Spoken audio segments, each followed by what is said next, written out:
You know the Marlins bus? Have you ever seen the Marlins bus around town? It was John Henry's motor coach. He bought and from scratch a $2 million motor coach that's like a tour bus that had couches and TVs and direct TV. And he would drive it back and forth from his house in Boca to pro player and then to spring training and back. This was his bus. And a condition of the sale is he wanted to keep the bus. He wanted to have the bus for him in Boston. And right before the deal was closing, it's my famous and favorite bus story, is I called John Henry and I said, by the way, we're taking the bus. And he lost his mind. He hung up on me. He started swearing because I just wanted to give – I was so annoyed with the way that Lucinda and David Ginsburg were acting that I said, you know what? I don't care. I'll walk away from this deal over this bus. John Henry at a black tie event, he was at a wedding. He walks out of the wedding, he calls me, and he starts swearing at me, right? Saying, God damn it, I'm telling you right now, this is my effing bus. I'm not even talking to you about this bus. The fact that you made me step out of this party about this bus, this is an outrage. I said, John, let me be very clear. Enjoy your wedding. There is no deal without the bus. Click. Next phone call I get is from Major League Baseball, Bob Dupay. You're going to blow up the biggest franchise swap, historic. You're a part of history, David, and you're telling me over a $2 million bus, you are going to blow this transaction up? I said, Bob, I'm telling you now, no bus, no deal. David, are you being serious? Are you flexible in this in any way? I said, Bob, I will die on the bus.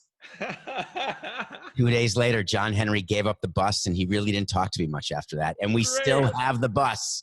Great story. So, what do you mean you still have the bus? The team still has a bus? Or nope. when Jeter closes, you ride that sucker out? Oh, my God, you did. It's even better than that. We're selling to Jeter. Jeter is not paying attention to anything other than the fact that A-Rod is not getting the team. That's all Jeter cared about. Literally, that was it. So there's an asset in the deal. It's an asset deal, which means you're buying assets. He was buying the assets from us, from Jeffrey. And one of the assets was the bus. So how old is this bus now? It's, by the way, this bus can go forever. This bus can go to 1 million miles. It's got 50,000 or 100,000 miles on it. And this bus, it is gold. I am sitting in PJ Loyello's office with Jeff Conine. PJ Loyello is the head of communication, the guy who hates all of you guys because you do nothing but manipulate me. Yeah.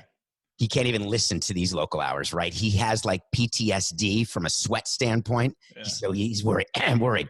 So we're sitting in his office, me, Jeff, Conine, and Loyello. I said, Conine, this team is being sold, but I have a crazy idea. Let's call Jeffrey and let's buy the bus. The two of us. So we call Jeffrey and say, hey, Jeffrey, we want to buy the bus from you. And Jeffrey said, well, I don't care. Does Jeter think he's getting the bus? I said, who cares? We're just going to take it out of the deal. Jeter won't care. He won't know the difference. Jeffrey Loria sold the bus to me and Conine for 10 grand. 10 grand. Amazing. So Conine and I started a company to buy the bus. It's called WGTF. B LLC. We got the effing bus LLC.